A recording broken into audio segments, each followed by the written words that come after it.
Welcome to this screencast on how to access the New York Times full text using the Albany High School Library databases. As you can see, we are already on the library site. It's albanyfalconlibrary.weebly.com. We're going to go directly to the Databases tab, and we're going to scroll to the bottom of the page for the Gale Power Search database. From here, it's going to prompt us for a password. The password for Albany High School Library databases is always Falcons. We'll plug that in. And from here, it's going to give us a choice of subject guide search or publication search. We want the publication search. And from here, we're going to look for the New York Times publication.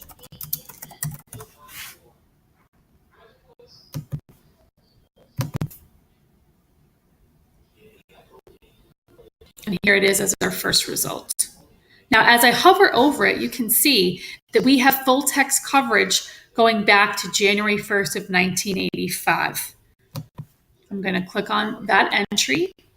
And as you can see, it brings us to a very current list of the most recent editions. It's always about 24 hours behind. So today's November 7th.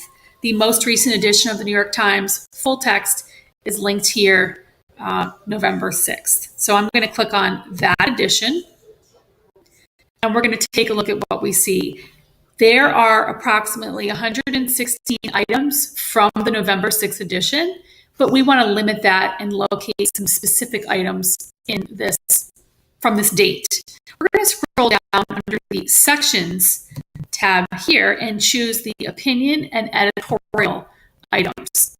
Part of your assignment is asking you to search for op-eds in the New York Times. We have 12 from the November 6th date. And as you scroll down, you can choose by interest. It depends on what the assignment is. But let's go ahead and choose this article, In Ireland Recalling a Very Dark Time. As we click on that, there's a couple of key pieces to note when you're using the databases from the Albany High Library. If you want to, you can listen to it. You can plug in your earbuds and have the article read to you.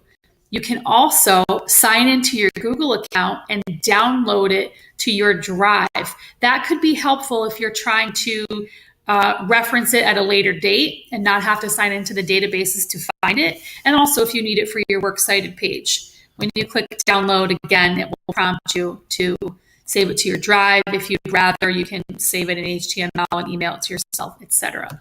Lastly, perhaps you'd like to read this article in a different language. Perhaps a different language is easier for you than English. That is also an option. But that, in a nutshell, is how to access our New York Times full text resources using the Albany High School Library databases. If you have any questions, please stop by the library. We'll be happy to help you. Good luck.